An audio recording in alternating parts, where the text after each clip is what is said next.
Welcome to Florida Internet and Television's FLITV, the show that brings you the latest in internet and television content, technology, and connects you with Florida politics. FLITV is presented to you by Florida Internet and Television, whose members connect millions of Floridians to the things they love, the needs they have, and the work they do. And now, here's your host, Brad Swanson. Hello and welcome again to this edition of FLITV. I'm your host, Brad Swanson. We are coming to you from the FIT studios just a few blocks from Florida's capital. We are in committee weeks right now in preparation for the 2019 legislative session.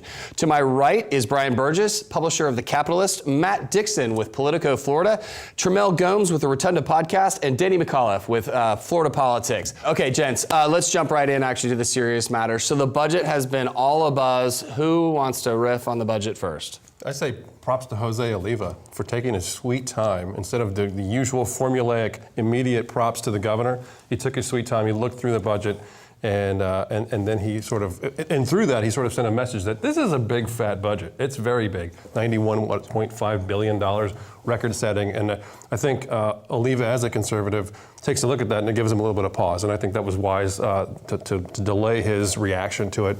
It sent the message that he's very careful about considering what's in there. So he's one of your winners of the week. Winner of the week, Jose Oliva. Well, it was a very clear signal. He waited 7 hours before he put out a statement, even commenting on the governor's budget. And generally, a presiding officer is going to chime in relatively quickly, for a major proposal from a governor of their own party. And all of the reporters sort of in the press box, it was a very clear signal. We were all talking. The House isn't on the board yet. It's been hours and hours and hours, and he hasn't chimed in. And then eventually, when he did put out a statement, he said, the House plans on passing a budget that lowers per capita spending, which was a very clear signal that Jose Oliva and some House Republicans, many of whom were with Governor DeSantis from, even in the primary, aren't necessarily on board with this budget because it's the biggest in state history, and they noticed. Well, and I would say that for Speaker Oliva is a very traditional kind of MO, right? A methodical, steadfast. I mean, he just comes in very measured, The House is going to House. It feels very much like the House in recent years of they're not just going to go along to get along. It's sort of been their MO, and Jose Oliva and Richard Corcoran at one time were very close, and they seem to think they're going to have a similar style as far as presiding officers go. Interesting. Jamel? I'm waiting to see what the minority leader is going to do, Keone McGee, with them promising to release their own budget for the first time ever. Have we seen any movement on that yet? No, we have not. There was a promise, nothing there yet. Yeah. They talked that up as doing something differently, so I was looking forward to seeing what that will be. Well, Minority Leader McGee has definitely been in the news as of late, so I don't think he's shy. So I think we stay tuned on that one. Danny? I agree with what Matt had said. I think Richard Corcoran's out of the House, but he's still pretty much there. I mean, we replaced an ideologue with an ideologue in Jose Oliva. So I think the fiscal conservatism of the House is here to stay. Yeah. Okay. And the Senate is measured, neutral, opposite? The statement that President Galvano put out essentially said, you have a budget.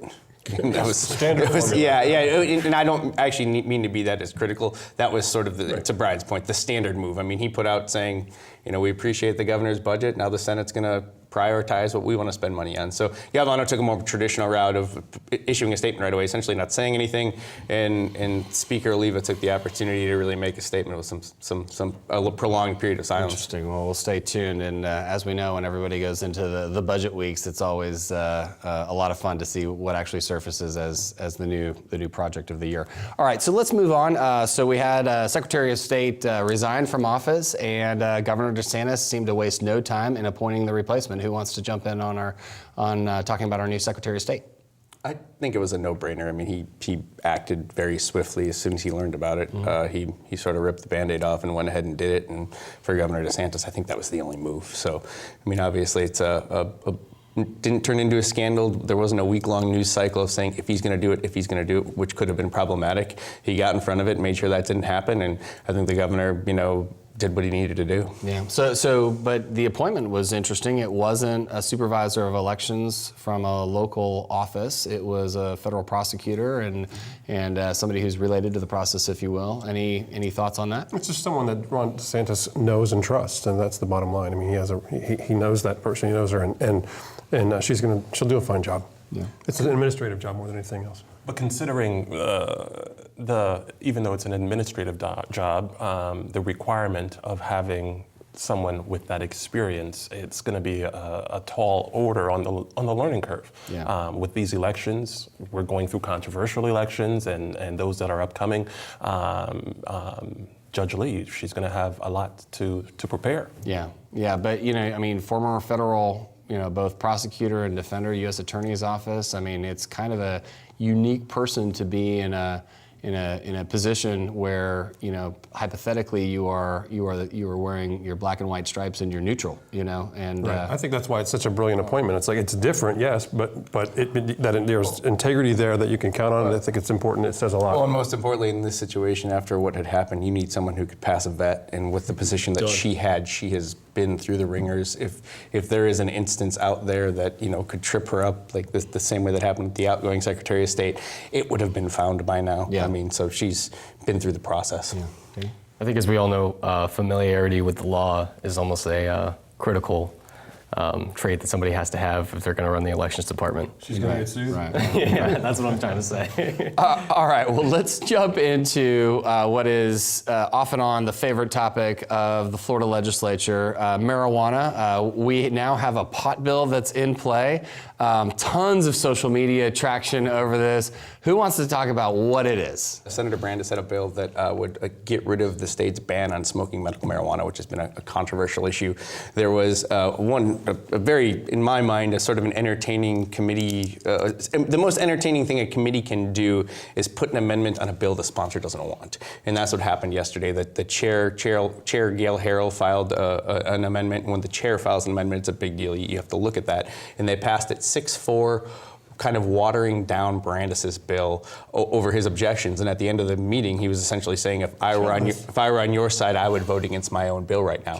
So that's sort of high. With 3 committee weeks left and session isn't even here, that's some pretty high drama in the Senate office building, which sometimes at this point in the year we're still dealing with PowerPoint presentations. So it was an interesting thing to watch. So right now we have a legislation that would get rid of the state's smoking ban, but it's a little watered down, and we have a sponsor that's not terribly happy with it. So it's going to be interesting to see if there's future changes moving forward, or how that's going to play out. Well, when we say how are they watering down? Either you can light a match and light something on fire and smoke it, or you can't. Doctor's prescription. Yeah, there was doctors would now under this would have to explain to patients the dangers of actually smoking medical marijuana, and also I believe another provision, if you're a non-terminal patient, you would need 2 doctors. You would need 2 to sign off on you being able to smoke medical marijuana. And then there's the other under 18 provision as well. Okay, all right. So those are the provisions. Let's talk about the social media interplay. Danny, who's up? Come on. I'm offended by the back and forth on social media when it comes to broke suits. Right. Calling someone out. You have to give a little context to our viewers. What are you talking about? Morgan The context, Barney yeah. Bishop going at each other on Twitter. Barney Bishop opposed to the smoking ban. John Morgan, of course, for the smoking ban. And so you have those two going at it. John is opposed to the smoking ban. What did I say? Yeah. You reversed it. Yeah, I'm sorry. He's opposed to the ban, right? And Barney is in there basically calling John out for saying, hey, when you actually wanted the amendment passed, you didn't mention anything about smoking, and he's calling him out for that specific failure, or maybe by design not doing it. That's kind of what he's doing. He's saying you didn't put it in there in the first place on the amendment, so now you're wanting to. It's a bait and switch, essentially. Right. Yeah, so essentially, there was a long Twitter back and forth yesterday between what's being styled pot daddy versus broke Barney, and that's kind of where we're at right now. It is entertaining. Yeah, and they were just literally reduced to the point of poking fun at each other's clothing and suits. It was an argument that brushed up against constitutional theory on whether the amendment should actually say everything that it wants to do, and it also was a insight into the decadence of the process. I feel like it's a larger statement on this whole issue, because like Republicans several years ago basically were trying to prevent the wild West from happening. At least that's the way it was positioned. I think there's more cynical side of me says no, that we were trying to lock in these 4 or 5 licensees, 6 licensees, whatever it is nowadays, because some of them may have interest in that. But the bottom line is there was this attempt to stop the wild West from happening. But we're very quickly moving toward the wild West. Somebody pushed Pandora's box and went like this. Yeah. Okay, it's open. Let's go. So. Is that Matt Gaetz? I didn't say that. So, all right. So if we think about this issue, I mean, and Twitter, I mean, the Twitter playground is afoot again in the Florida legislative, politics. You've got, people, grown-ups calling each other names. It's out. I mean, are we going to see more of this on the smoking ban? I mean, it's such a salacious issue that it causes even your average casual watcher of the process to dive in. Well, I mean, Morgan has been sort of the chief Twitter instigator, and this issue is his issue. He created it. He, wrote and passed the ballot measure to make this issue. So I would imagine he'll continue to go to Twitter to defend it. And I would argue Twitter is the pro-smoking place. I mean, it's the terrain for that audience. It's not the place where Barney Bishop's going to win a battle. Versus like the comment section of the Capitalist. That's the anti, right? That's the conservative. That's the very conservative. That's Barney's home field advantage. All right. Well, we'll stay tuned for more on that issue. Okay. So let's kind of do a quick round robin on Governor Scott, right? So Senator Scott now. Yes, I didn't catch it, right. So when we all grew up under, when he was then Governor Scott, the media was on tight reins. Pool reporters were being picked by certain people. I mean, it was a harsh environment. And who wants to jump in and talk about how now Senator Scott is interacting with the media in his field trip to D.C. As a senator? I'm getting looked at once again. No, I think, well, here's what was most notable to me. He wasn't available a lot when he wasn't in Tallahassee a lot. We didn't see him in person, outside of the campaign trail that often. And now, I'm on his email list. We're seeing media availabilities all the time. And Governor Scott's just up in D.C., much more accessible to the press. Right. There's a strategy there to keep his name in the headlines a little bit more, or it seems a little more aggressively. And that's just a notable switch from Governor Scott to Senator Scott. I'm not sure at this point, what the motivation is or what the strategy is, but all I know is the byproduct of whatever the strategy is Governor Scott's out front more than he was when he was governor. All right, Brian. I would simply point out a couple things. Number one, he grew up in D.C. He launched, before he even ran for governor, he ran against Obamacare in 2009 with Conservatives for Patients' Rights. So he cut his teeth on the D.C. media. The other thing is the D.C. media is far more in his wheelhouse, which is very favorable to rhetoric, less policy oriented. They don't care. And so this is much more his ballgame. Completely, yeah. Well, I tell you what, his Twitter feed has been hysterical because literally every time I tune in or I get a promoted tweet, it says, DC is even more broken than I thought it was when I got here. It's like on repeat. And he loves it. He loves it. All right, well, look, that's all the time for the first half we have. Stick around, guys, because we'll be back for the second half.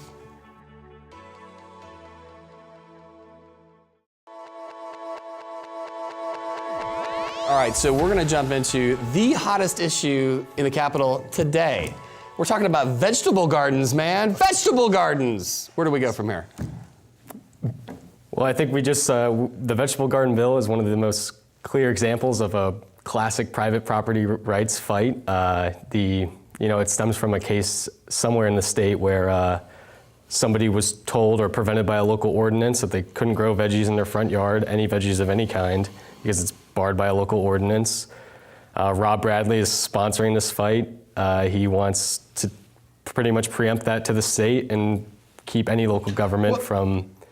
I just have to ask, what manner of totalitarian communism is this that Florida doesn't let people grow vegetables in their own... are you saying like lettuce? Can't grow lettuce? That's how this has gone from an obscure sort of bottom tier issue to one that everyone is focused on and being talked about on shows like this. There was a really sort of interesting, creative Twitter back and forth about several people, including the sponsor, making sort of vegetable-based puns. And now here we are talking about a bill that probably would have gotten zero attention otherwise. But we talked about social media earlier. This is a prime example where a bottom tier bill that might have been an amendment, in years past is now all of a sudden has reporters live tweeting the committee hearings. It's quite a world that we live in. All right, Trimmel, what's your vegetable-based pun? What is the rotunda pushing out? I am planning to have my own vegetable garden, so I have to follow this issue to make sure I'm allowed to or not. What's going on? Just gonna no pun, but I am put all your carrots in one bag, right? That's it. Veggies. I'm just a meat and potatoes guy. All right. We actually have a section on our website forthcoming that's going to say Veggie Tales, and that's where all of these will be chronicled. I'm pretty sure there's about 7,000 copyright violations by using that. So. All right. Well, the VeggieTales, if they show up at the Capitol in outfits, that should be a lot of fun. I'm not saying one of you guys should pay somebody to dress up as vegetables. I'm not saying that. Simply implied by the comment, I'm though. just saying. Okay. All right. Let's move on to something of that will ultimately, I think, is going to be a bigger fight. So the concealed carry permit program currently sits in the Department of Agriculture. There were quiet rumors that it would get moved. What are you guys hearing on this, and how big of a fight do you think that this could turn out to be? Well, I think it's a dangerous fight, one for conservatives. The conservatives want to move it out of Nikki Fried's bailiwick, so to speak, and I just think it's dangerous. Why do that? I get why they want to get it out of there, just because they want a little bit more control over who gets concealed carry, and they don't want a Democrat, someone who's anti-gun or what have you, to have that control. But if that's the precedent we're going to set, where we're going to start taking control away when we have the power, then there's going to come a time someday when Democrats maybe some might argue they'll nenever have it, but Democrats may one day be in charge here again, and then what?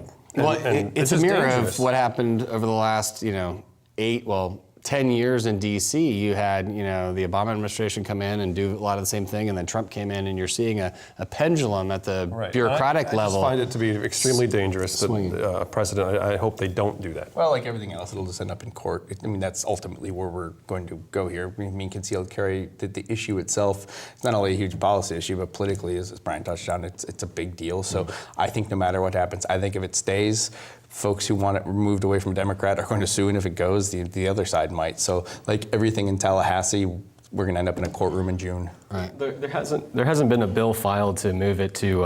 I think what we were hearing was the CFO's office, of course, is a Republican, but there is a bill, and here's the nuance: there is a bill filed by a Democrat, Senator Lauren Book, and she wants to move it to FDLE, and FDLE is officially nonpartisan, but the cabinet and the governor have sway over who controls that.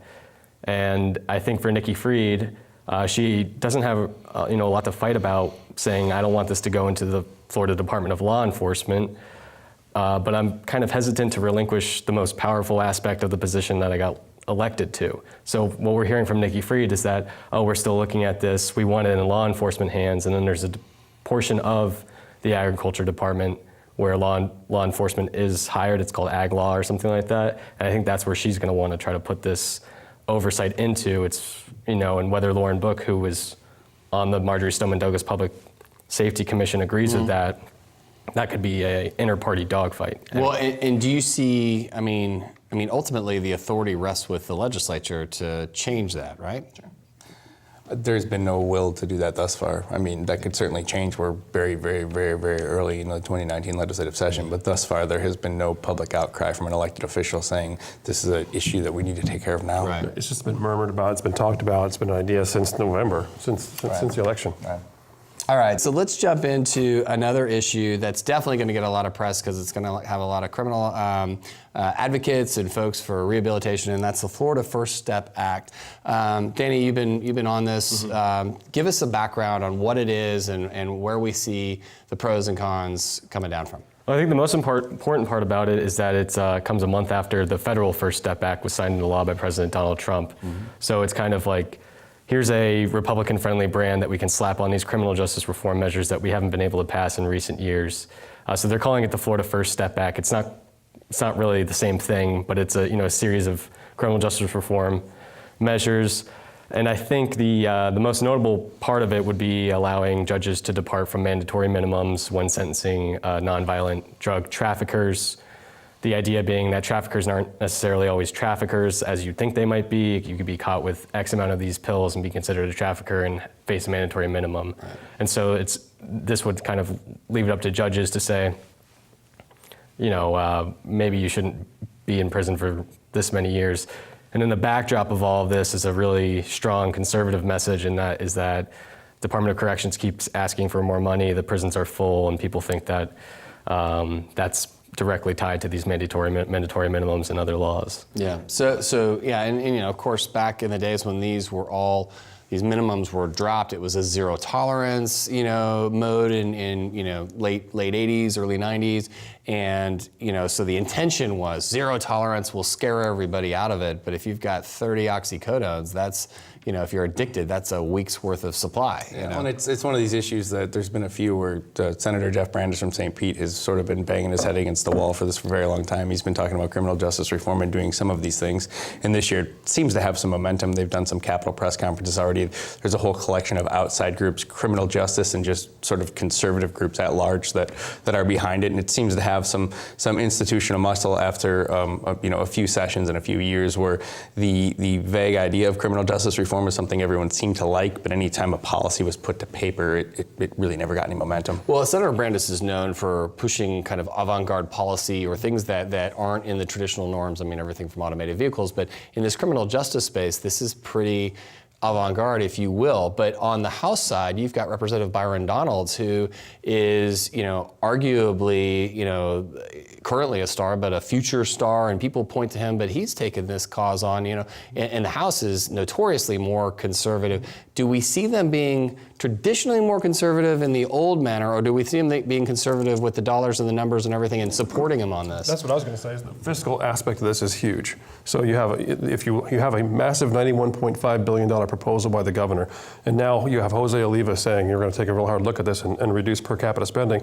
That's a very, very effective way to find some dollars, is to reduce the mandatory minimums, or just allow judges to have a little bit more freedom, less people incarcerated. You're going to save a lot of money. Well, and I have to imagine, a Byron Donalds, Representative Donalds, is not going to pick up this bill without having, with kind of the strong structure of the House, that bill's not going to get picked I'm sure up. it has support. And one of the groups in support, they were at the press conference, is Americans for Prosperity, another very fiscal conservative group. So I think conservatives this year and on this bill seem to have some outside cover on this, and that's really sort of helping the process move along here. Yeah, and I mean you've got Skylar with AFP, and then you have Chelsea Murphy's group. They're out there, and these groups are very diverse in who supports them. It's not all rank and file conservatives, you've got a broad group of advocates, if you will, for transition and not taking a penal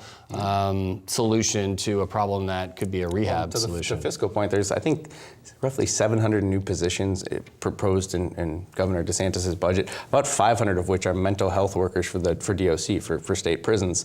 That's really expensive. Yeah. So if we're going to start talking about this from a money perspective, that's a real concrete way to look at it. I mean, that's 500 additional, bodies, state workers that need to be thrown at this problem, where there's a group over here saying, hey, I think we can fix it another way. Yeah, well, and you've got Department of Corrections, which has had its trouble for sure over the last 6 years. Then you've got DCF, which has overlapping expenses related to treating parents and things like that. I mean, this is one of those house of cards that we'll see if this bill, can take a stab at healing a good chunk of the system. It'll be interesting. All right, well, we'll stay tuned for that one. All right, so let's step out of the Capitol for a second. We've got a few special elections coming up that are kind of out of the ordinary. But Danny, you've been covering the House District 7 race. Give us an insight into what's happening there. Well, the oddest part about the House District 7 race is that in all of these three special elections, they won't be filled until after session if they go all the way to the general. And in HD7, from what I'm hearing, there's one Democrat, two Republicans, and that Democrat has told me that he will qualify for the election, and that's in a couple of weeks. So we're looking at June 18th to replace it, and this HD7 covers 10 counties in the Big Bend and Panhandle region, from pretty much brushes up against Mexico Beach, where Hurricane Michael hit, and goes all the way down to Mayo. And who are the contenders? The contenders are Jason Schoaf, who is a member of the Triumph Gulf Coast Board, and Mike Watkins. These are both Republicans. Mike Watkins is the CEO of the Big Bend Child Community-Based Care, I believe. So both these guys are really well connected with the community, and they both are kind of in charge of some of the money that goes out there, which is an interesting point. I mean, Triumph Gulf Coast administers a whole lot of money from the BP oil settlement to these counties. So they're both, it's going to be a tough matchup. Right now, Watkins has him outraised, but I don't know how much that's going to mean anything, because it seems like Schoaf's racking up some pretty important endorsements. Yeah. And I think it's going to be endorsements from all these 10 counties that kind of takes it over. But we won't have that seat filled until June 18th. We'll see if the other representatives in the House and the senators in the Senate pick up the slack and have that voice for Hurricane Michael. But I think it's pretty interesting that these counties who were just recently rocked by a hurricane don't have a representative this session. Well, we know somebody's celebrating, and it's campaign consultants that can carry a campaign through when you're typically not supposed to raise money. So for these, they get the special pass. So they'll be happy. Drinks are on them from now on. All right, so in our last final minute, let's do a quick round robin. Governor DeSantis, he's new to the process, but he's in. Quick review. Let's do 15 seconds and just go from there. I'll just say he's had a much easier time and done a better job than Rick Scott. And I worked for Rick Scott those opening weeks. He's done a better job than Rick Scott in that he has thrown a bone out to the other side, which when Rick Scott came on 8 years ago, he did not do that. There were no bones. We threw the bones right to the conservative folks. This is what we're going to do. We tried to deliver campaign promises right away. DeSantis has done some things that have I think, knocked the Democrats off their guard a little bit. The last time anyone from Tallahassee's been in Eustis. Yes, I mentioned that on Twitter. Yeah. That's right. Well, I mean, the one thing that DeSantis has going from that Governor Scott didn't is they were trying to fill a $6 billion budget gap. The budget right now is very sensitive and delicate, but it's not that. So he's got he's got some money to do the environmental stuff he wants to do to boost the he has the money to throw the bones. I mean, he's making the decision to do that, and I think that's smart. But it's a different scenario as far as what state revenues and what the state budget looks like from 8 years ago to where we are today. Trimmel, Danny, 15. His team has done a really good job in stacking the popular issues for him to roll out on, and it's won some popularity. It's working in his favor.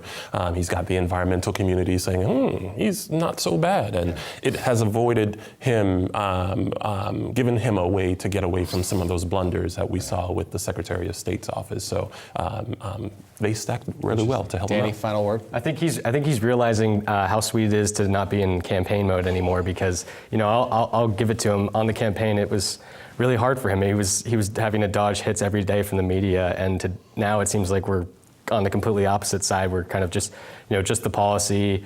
The stories are good. They're objective, but they're good about the governor. He's doing a good job. I think the only thing keeping him up at night is his flight itinerary. Right. Lovely. All right, well, guys, thanks for the great insights for this amazing show. I know we're going to stay tuned to everything from Florida politics to Politico Florida to The Capitalist to the Rotunda podcast. Thank you guys for publishing these great insights for all of us who follow this process, and we'll continue to tune in. So thanks. It's all the time we have for now. Make sure you hit us up on our Facebook and Twitter feeds, and stay tuned for our next show. Take care.